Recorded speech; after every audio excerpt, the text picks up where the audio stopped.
उत्कर्ष अभियान प्रधानमंत्री श्री नरेंद्र मोदी अध्यक्षतार अनुष्ठित केंद्र कैबिनेट बैठक में धरती आबा जनजातीय ग्राम उत्कर्ष अभियान जनजाति संप्रदायर सामाजिक अर्थनैतिक स्थिति रे उन्नति आनिबा लागि अनुमोदित होईछि जहाँकि 2024-25 रु 2028-29 पर्यंत कार्यकारी हेबो। धरती आबा जनजातीय ग्राम उत्कर्ष अभियान भित्तिभूमि स्वास्थ्य सेवा शिक्षा एवं जीविका क्षेत्र में गुरुत्वपूर्ण व्यवधान को दूर करी जनजाति अंचल एवं संप्रदायर व्यापक विकास पई केंद्र सरकार द्वारा शुभारंभ होईछि। यह एक समन्वित आभिमुख्य एवं भारत सरकार विभिन्न योजनार समन्वय माध्यम मिशन लक्ष्य हासिल करिवार एक सामग्रिक एवं स्थायी प्रयास।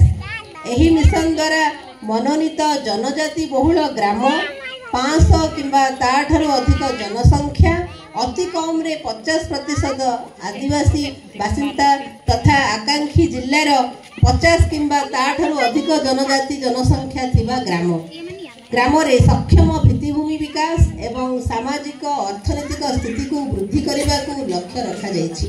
यह एक संपूर्ण सरकारी आभिमुख्य जहा द्वारा शिक्षा स्वास्थ्य सेवा एवं दक्षतार प्रवेश को उन्नत करा जाई परिबो।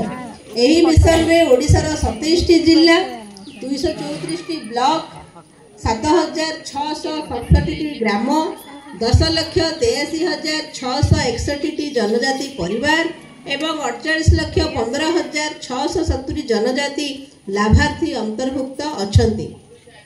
केंद्र स्तर रे 17 विभाग एवं राज्य स्तर रे 13 विभागर मिलित उद्यम रे एही मिशन टी 25 गोटी सेवा प्रदान करिबो। निरापद बासस्थान विशुद्ध पानीय जल और परिमल व्यवस्था उन्नत शिक्षार सुजोग स्वास्थ्य और पुष्टि सड़क और दूरसंचार संयोगीकरण विद्युतीकरण स्वच्छ और नवीकरण शक्तिर प्रोत्साहन एवं चिरस्थायी जीविका सुजोग भली सेवा गुड़िक एही मिशन रे उपलब्ध होई परिबो।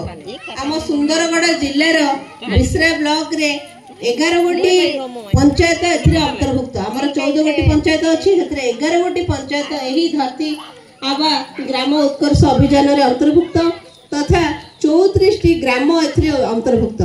आपनकर उडुसु पंचायत रे 7 गोटी रेवेन्यू विलेज अछि सेथिरु धदारी बांगुरकेला उडुसु चेंझरन सारुबहाल जटाटोली यही 6 गोटी जो रेवेन्यू विलेज यही धरती आबा जनजाति ग्राम उत्कर्ष अभियान रे अंतर्भुक्त। जड़े भाई मुझे पूजा कला